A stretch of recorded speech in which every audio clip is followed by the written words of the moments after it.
This week, it genuinely doesn't get much bigger than this. Terry from Blue Abroad is here to chat about this week's game. Under pressure, but it's picked up by Archer again. He tries to crash through the pack. He does. He got through Maxwell, and he has a flying shot at the goals. And that is a magnificent Glenn Archer goal.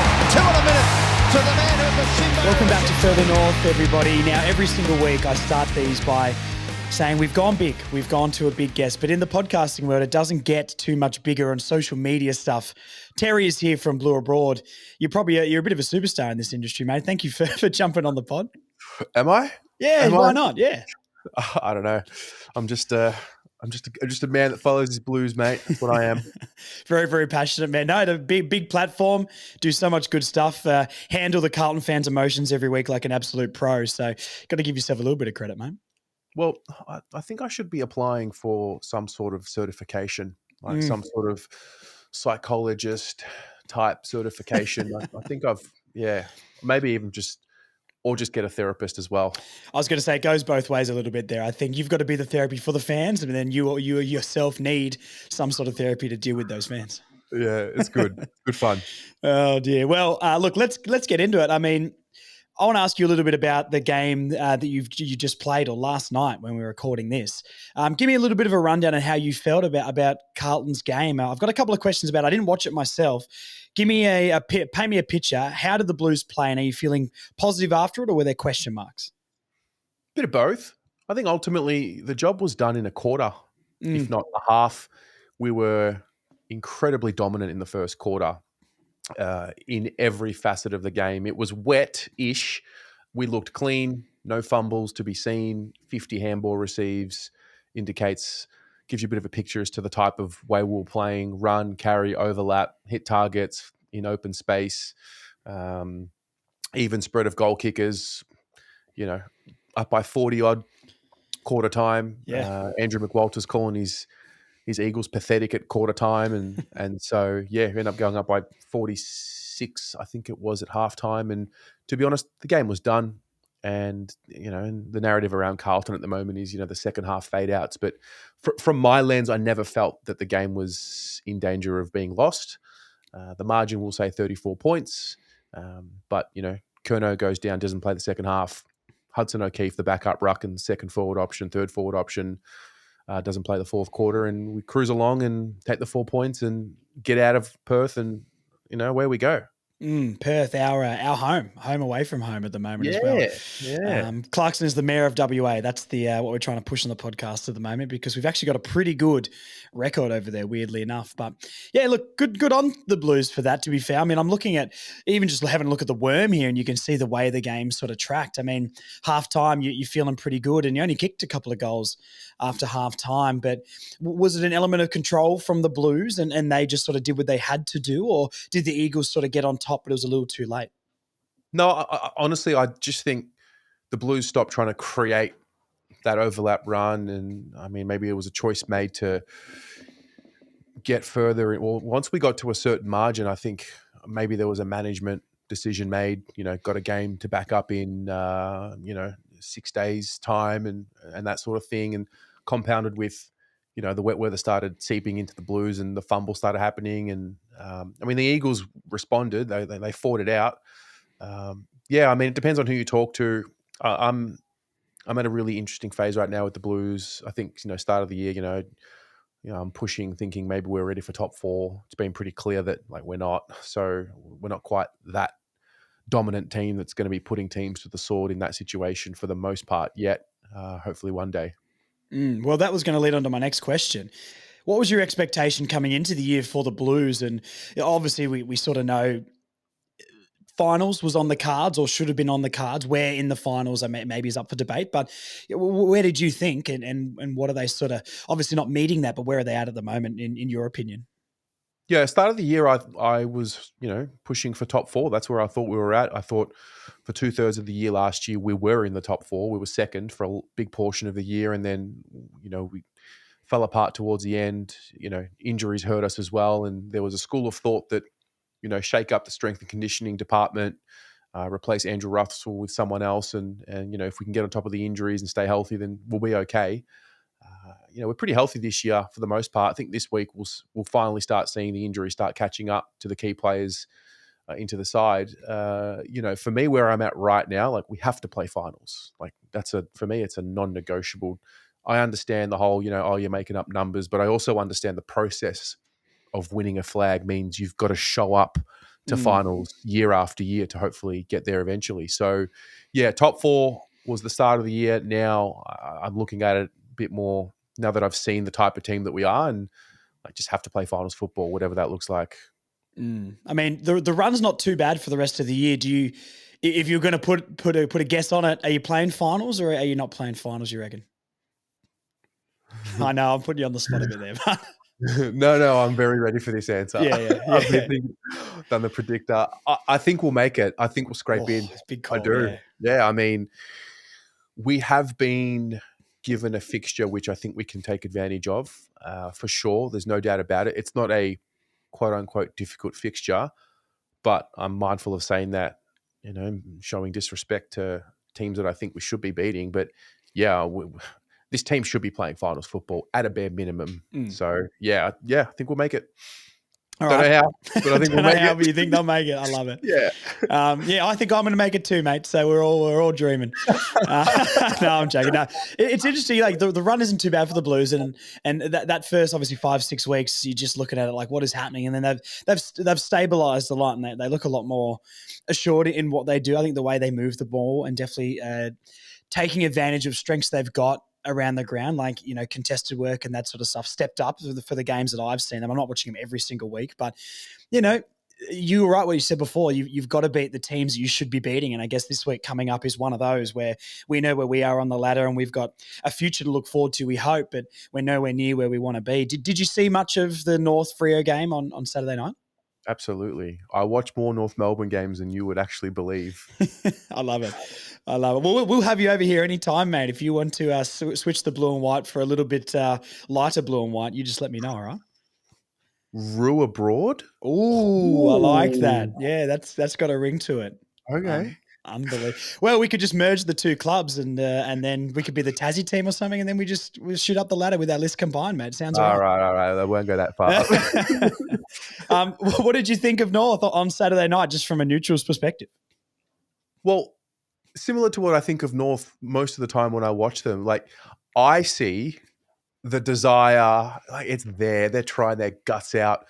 They're clawing and they're scrapping and they're doing everything they can. And then, obviously sometimes the execution lets you down, and it can be tough when you're supporting a team where the effort's there, and sometimes you can look past it and mistake the skill errors for lack of effort. Well, I know that Carlton fans can certainly do that, but when I watch North, like they're just having a crack.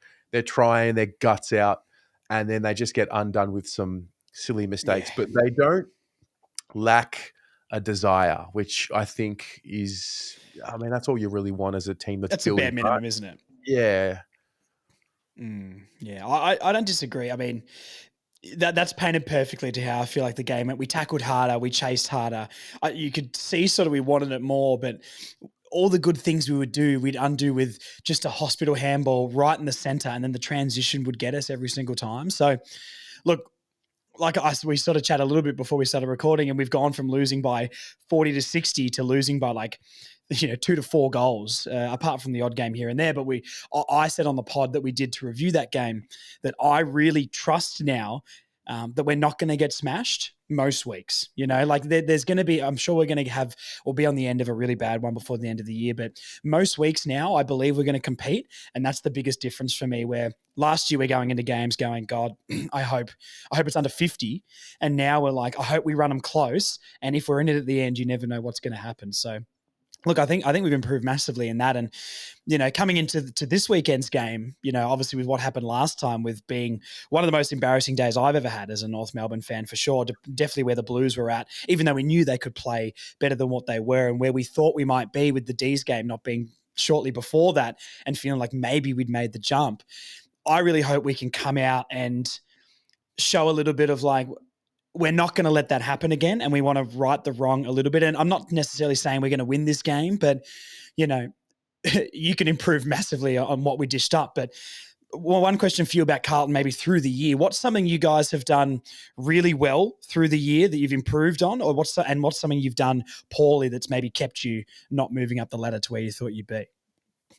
Well, I think holistically, one thing I like about the club in general that they've done well that I haven't seen in the past is turning to the youth Mm. and actually playing them.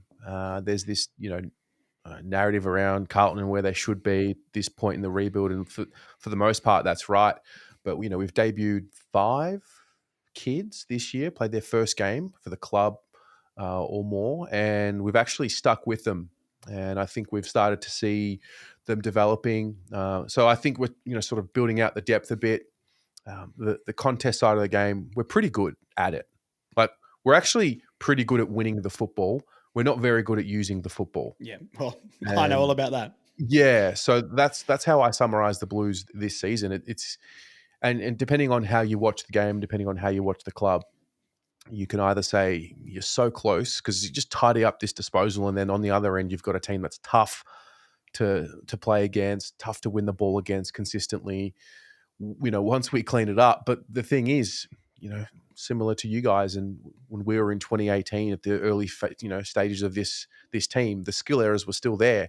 So back then it was, I'll just wait until the skill errors improve, and we're here and the skill errors haven't improved. So it's tough. I don't know how that does improve. I don't know what the magic formula is, but that's something I think maybe to pass on to North as you go up. Like, no, you want to get on top of that skill execution early. Yeah, I mean, that's been so rabid amongst our playing group for a long time now. And you're totally right. Like, I've definitely got that thought that as we mature, it will improve and just naturally improve. But that's not just going to naturally happen unless the work's there, the coaching structure is right, and the game plan is there. And I think it's a little bit early to judge that now. Obviously, as fans, we react emotionally all the time to things, but some of us can pull that back a little bit, and especially us in the podcasting and YouTube game, we've got to be able to pull that back a little bit just to be able to give it some sort of analysis that's not completely heart motivated. And Clarkson spoke about this is the first season. This was in our best and fairest last year in the awards night. He said this is the first season we're going to be going into where he believes we've got the list to build a game plan. And for me, it's year one of that game plan, and a lot of supporters have said, "Where's the identity?" And I think we're slowly starting to build that. I mean, it is a little bit of never say die now, and we are keeping games close.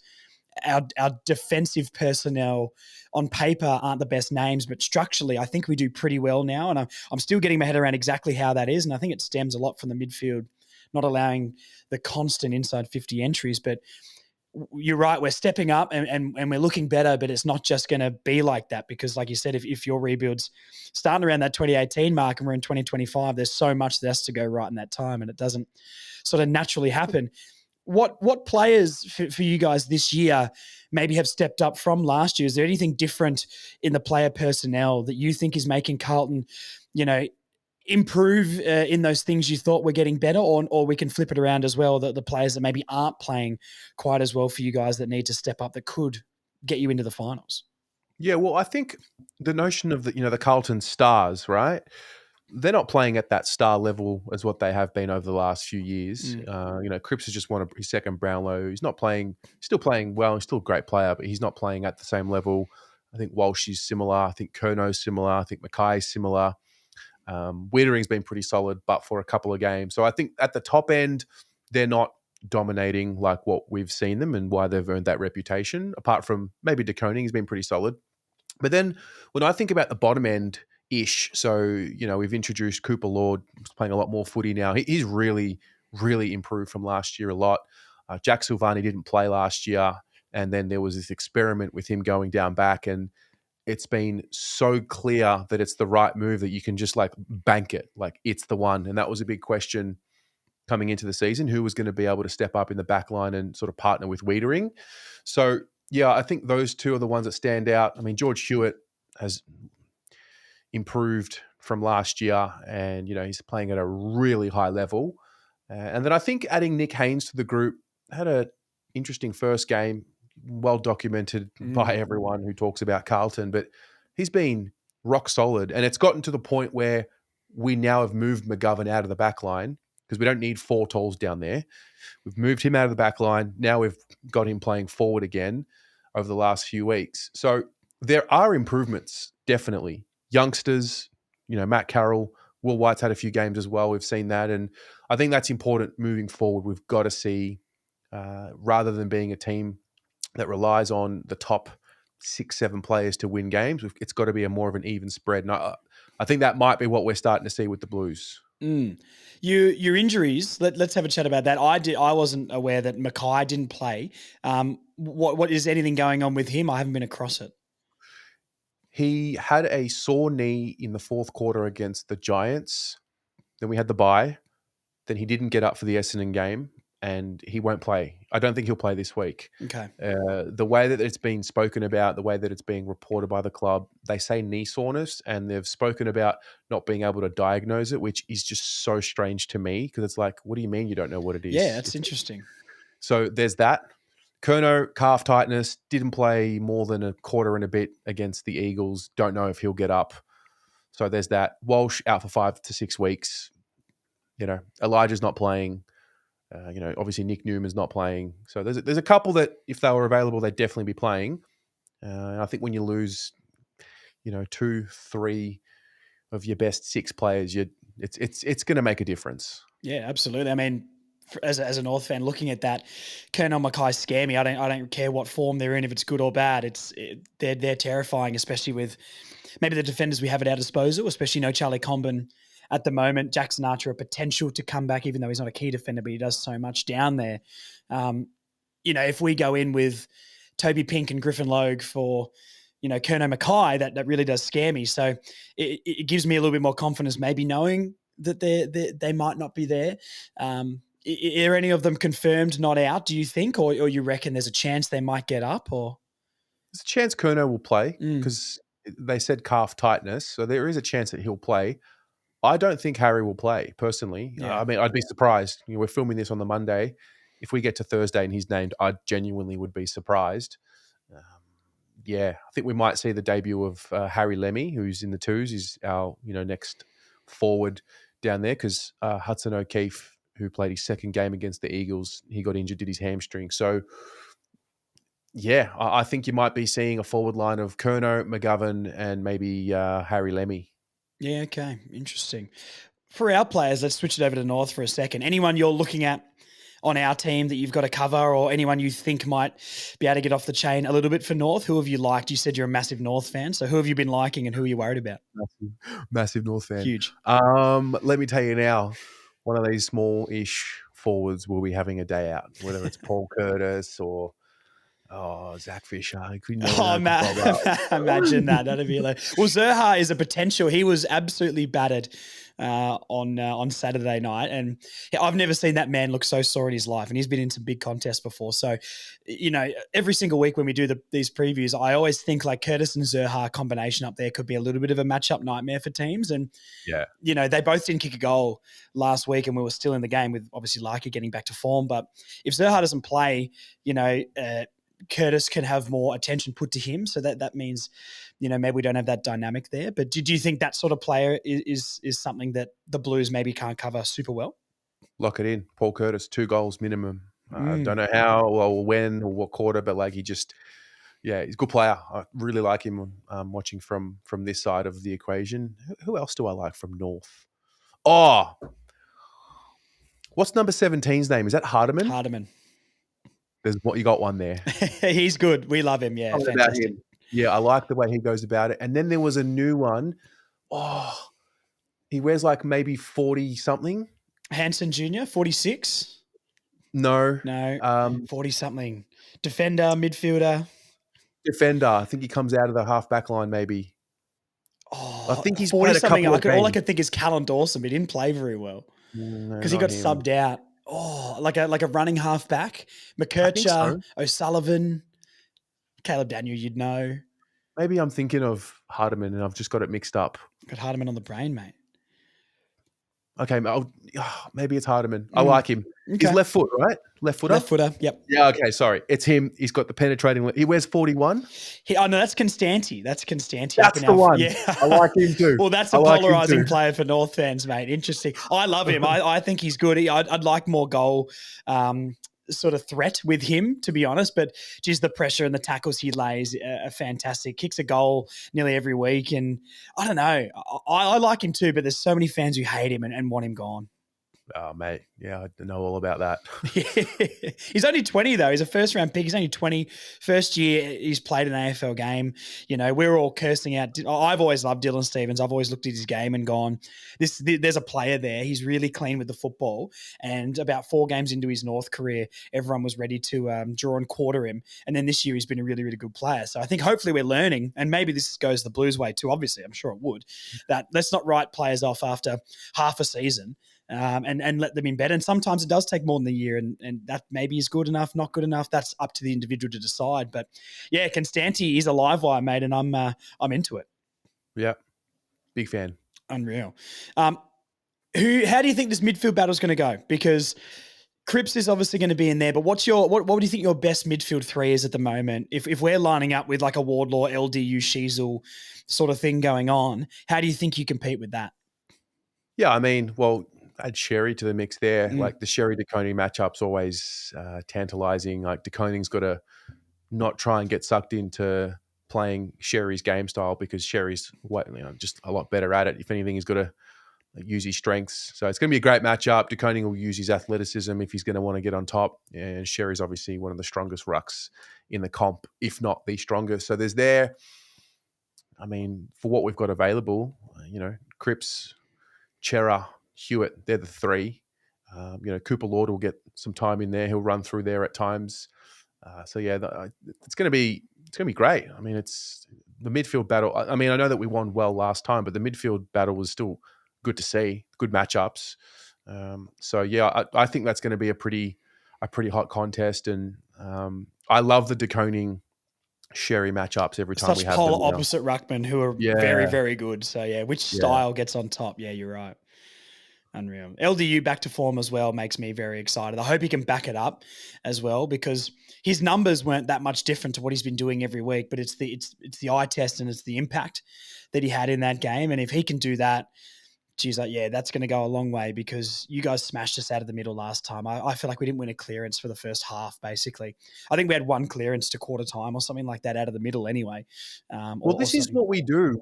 We can look so dominant for a quarter, and it can look too good. It can look overwhelming. And then we just mentally go into a cruise control mode, and we, invite pressure because of it. So I don't know if we're going to be able to do the same thing this week against North. We'll see. But one thing about the Roos that I think they got much more capacity than what the Eagles do is to keep the game just scrappy and just keep it on an even ground. I don't think we're going to be able to pull away as easy as what we were against the Eagles. I hope it's not like that in the first quarter is important for us. I mean, the times we've struggled in games, we get blown out early and then we can sort of come back late, but it's always not quite enough. And we haven't really had that recently. We've sort of been keeping games close and having, like against the Dockers, like a 10-minute period where we give up 3-4 goals instead of last year was 6 to 8 goals. But, we still give up these little periods of play. Other than that, I think we were the better team against Freo, except for that, last 10 minutes of the second. So that will be interesting. And like I said, sort of hinted at before, I want this young team to go into that game going, that was embarrassing last time, and let's right some of the wrongs and not necessarily go out and win it. Obviously, that's what I want. But, let's go and compete and make sure everybody, this is a game. It's Carlton North Melbourne at the G. People are going to be tuning into the game. So let's show that we're not going to let that happen again. And that sort of side of us is over. And I think this is a good chance, our first real chance to come up against a team that's smashed us recently, to right the wrongs of it. So look, 1:00, 1:20, I think, on the Saturday. How do you think this game is gonna play out? Give me a score prediction and a winner. Arm wrestle.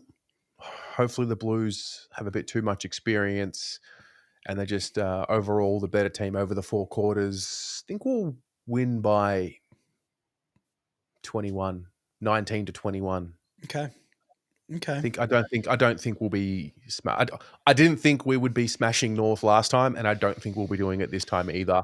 But I do think, like heaven forbid, I could think like we should be winning this game on this side of the fence. But yeah, I think we'll be too good in the end and win by a couple of goals. Is it Hopefully finals more. run over if we win? Well, probably. Oh no! I'll tell you what, it will be. The hurt and pain in your voice just then actually made me a bit emotional. I won't lie to you. There will be a meltdown if we lose this week. Oh no! Yep, yeah, there will be. I've got a head and a heart pick, and my head go. I think it all depends on the forward selections, because if Kerno and Mackay aren't there, I just feel like we've been playing good enough to keep this close. And my head says we lose by 2 goals, 2 to 3 goals max. I don't think we let it slip past that. But my heart says we win by a goal. My heart says we win by a goal, and give me a Paul Curtis, in the last 2 minutes goal, and then we just make it scrappy for the last couple of minutes, and there's 10 stoppages or something. I also love Sheasel. I don't know if I said that earlier. How can you not? One of my favorites outside of Carlton. So yeah, well, he sort of returned to form in the last couple of weeks again. Like, not playing maybe off. He has 1 week at half back, and the AFL media goes insane and says North know what they're doing and who knows what's going on. And he's back sort of around. He doesn't get many CBAs, but he's around every contest around the ground.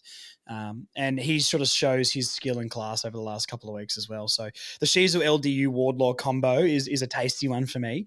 Wardlaw went at 35% disposal efficiency though. It was pouring with rain for a bit in that game, so we'll give him a little bit of a let off there. But I really want him to take a step up, and I think our midfield can look really good. But look, I'll go with my heart pick of North by 6, but realistically, I did witness an absolute embarrassment on Good Friday, and I can't just shake that off that easily. So maybe more realistically, maybe we keep it within a couple of goals, but screw it. I'll go with my heart. Look, give me North by a goal.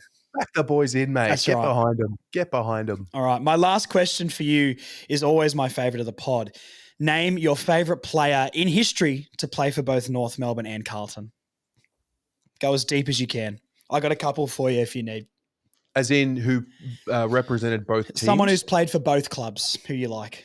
Well, it's just clearly Jared Waite. Jared Waite, yeah, absolutely. Clearly Jared Waite. Loved him.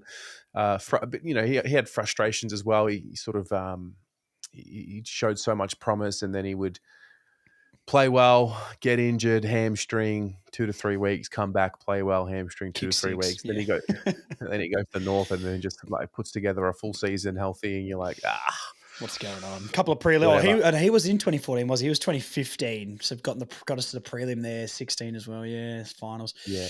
Yeah. Okay. Well, look, I'll give you a couple others. Corey McKernan is another one there to represent both clubs. One of my favorites, one of your favorites of all time, I would assume, is Sam Durden, the late great. Not that he's dead, but his football career maybe. There's another one for you. Sam Durden. Yeah, I did like him. Mick Martin. I think Mick Martin played a few games for Carlton right at the end of his career. But my personal favourite, and I'm not going to say a friend, but a client of mine at the barbershop, is Aaron Mullett. One of my favourites. Is he really? Yep. I was going to bring him up because he wore the 18 before Sam Walsh. Oh, did he? 18? Yeah, interesting. No, I cut his hair at the barbershop. He's a local around where I am, and he's been coming to me for a couple of years now. He's a massive North guy. He loves it. Send my regards to Aaron Mullett. Shout out Aaron Mullett. Shout out Aaron Mullett. I loved what he brought to North. Could be a bit rogue, but some of the stories which I can tell you off air, maybe he's got about Brad Scott and other things are rogue. So it's and his family's diehard Carlton, I think he said, diehard Collingwood. And when he went to Carlton, the family had the biggest split ever. Which is obviously enemy territory there for him. But no, shout out Aaron Mullett, one of my favorites. Drop your favorites down below in the comments too. Every week I'm getting roasted now for how'd you forget this guy? I'm only 30 years old, guys. Give me a break. There was one last week for Freo. Like Winston Abraham apparently played for Fremantle. I didn't watch Winston Abraham play. I'm 30 years old. I'm not a child, but people treat me like I'm about 14. And they're like, how'd you not see this guy in the 80s, man? I'm like, it's born in 95, man. Relax. Get off my back. Wasn't around, mate. Yeah. There was another guy I'd never heard of. his last name starts with a D or something. It's like a funny looking last name. And I was getting comments about this. I'm like, guys, I don't even know who that is. I still don't, to be honest. So look, go easy on my mental health, guys, but just put them below. Who was your favorite player to play for both? Not favorite, but give me the most rogue one. Lance Piccioni? Is that another one? Did he play for Hawthorn or was he Carlton? No, that was Hawthorn. That was Hawthorn. You know why I thought Piccioni? Because he kind of looks like Lance Whitnell a little bit to me. I think that's what I'm doing now. Yep. All right. Well, look, we'll leave it there. I like that little trip down memory lane to end, but thank you for your time, mate, and good luck on the weekend. I hope we don't send the Carlton fan base. Well, I do actually hope we send the Carlton fan base into disrepute. Yeah, like I was trying to protect your feelings there a little bit, but because you're a guest. But hey, you know what? It's all out warfare. So I hope we send the Carlton fan base into absolute meltdown and end your finals run. But because you're a nice guy, I hope you deal with that okay, and you're still smiling at the end of it. Can't wait. Blues by 45. North Melbourne meltdown. Let's go. Hey, it's better than last time, so that's okay. I'd nearly take that. Yeah. Thanks, man. Appreciate you having me on, man. Cheers. Thank you so much to Terry for that interview. He is a cracking guy. Love all the stuff he does. A real innovator in the scene. So thank you so much, Terry, for giving me some of your time. Let's get into live team reaction. Now, what do I want to change this week?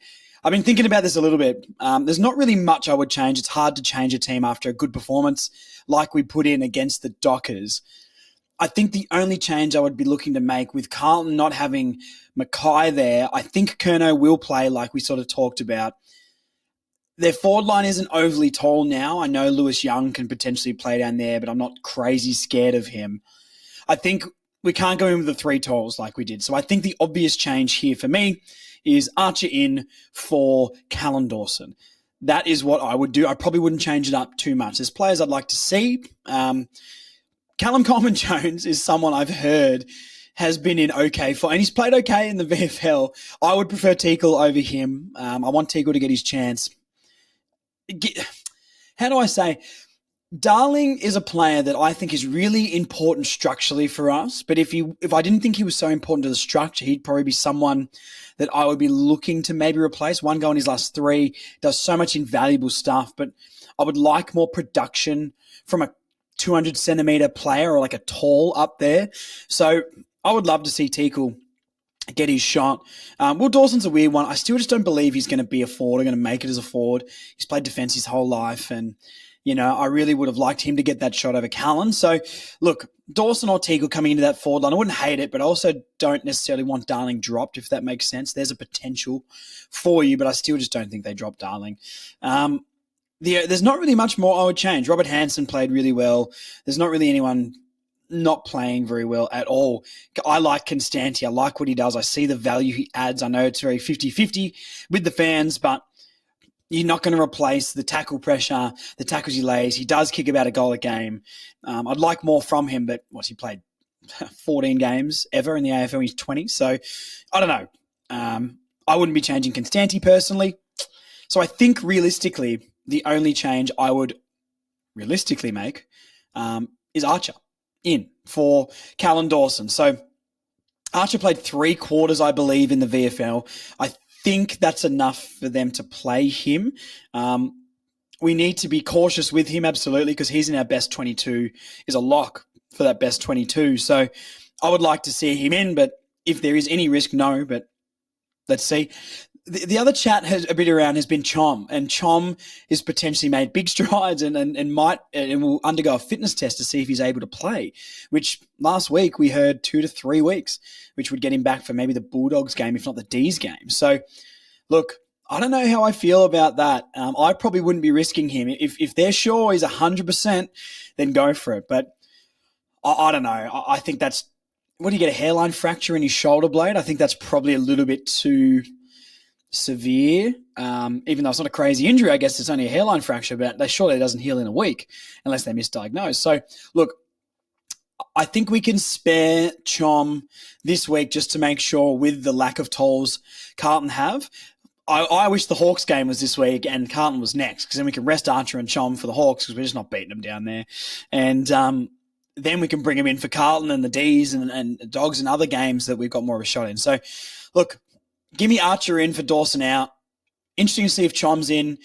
I can't believe CCJ has had some word around him. I would like Tickle or Will Dawson in before him.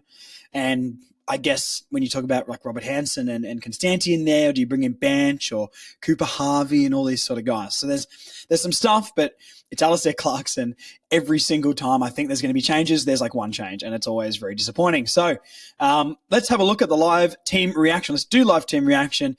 I suspect it'll be Archer for Callan Dawson, but let's have a look. Okay, 3, 2, 1. It's Charlie COMBEN for Callan Dawson. Okay. Interesting. Harvey is not an emergency as well. Will Dawson, Zane, Dersma. Harvey, Dawson, Dersma. Okay. I mean, look, we talked about it just then. If it works, it works. And if we're sure that he's okay, I guess that's a thing. Kerno is named for the Blues. Pitney comes in. Pitney and De Koning to battle Jerry.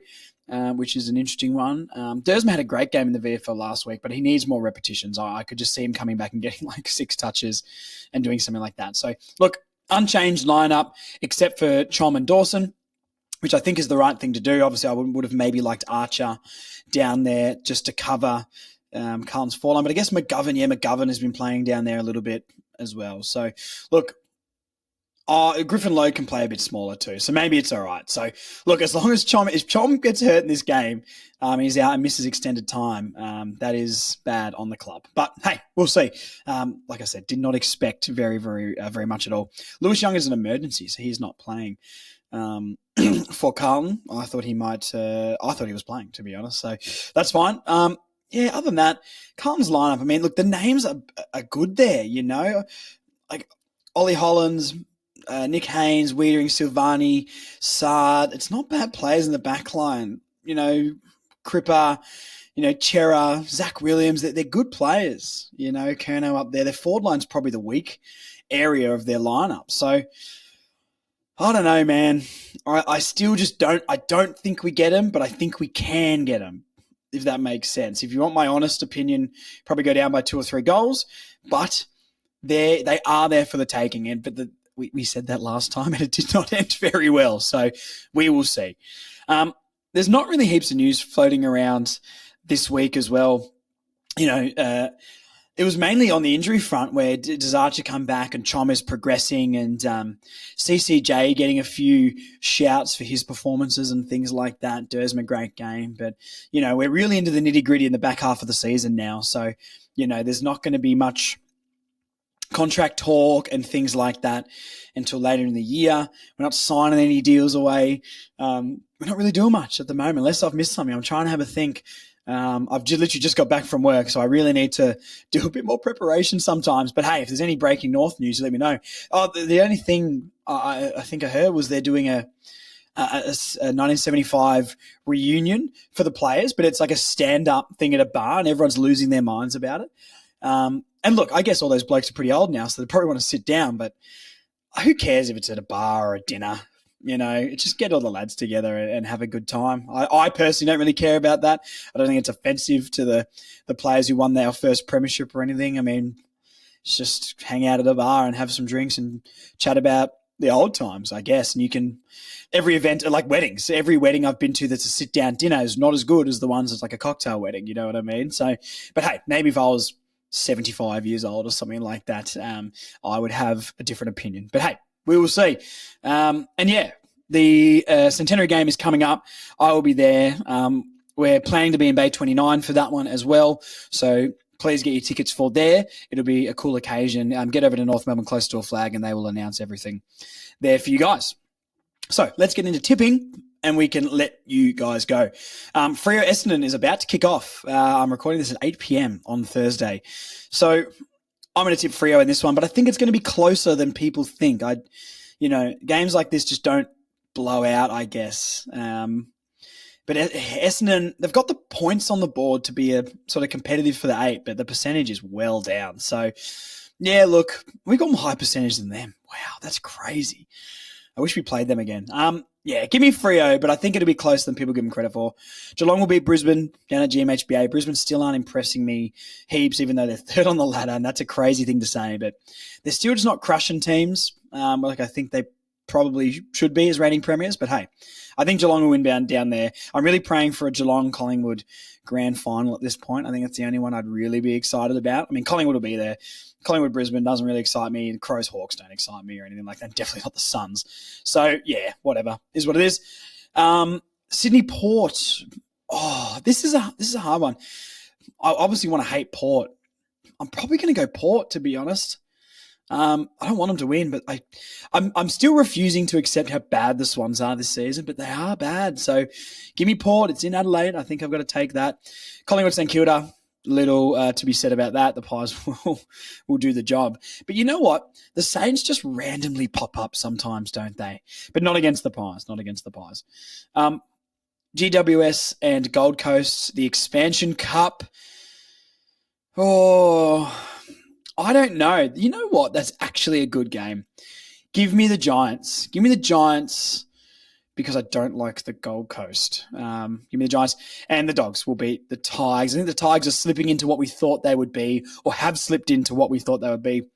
I feel like they still get talking about like they're doing well still from round one, and round one was a long time ago. So, no, I think the Dogs should be getting that done late on the Sunday against the Tigers. So, look, we'll leave it there. My brain feels like I've forgot something in the news. So if I have forgot something, I apologize. Please put it in the comments below.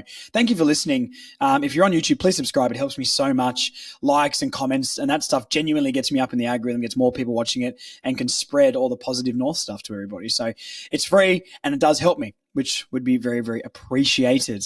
We'll be back possibly Sunday afternoon. I think the pod will be out to review the game against the Blues. I won't be able to make it to that one, unfortunately. We've got a couple of guys away at work and they won't give me the Saturday off to be able to go because I worked till 3 p.m. So I won't be able to go to that one, unfortunately.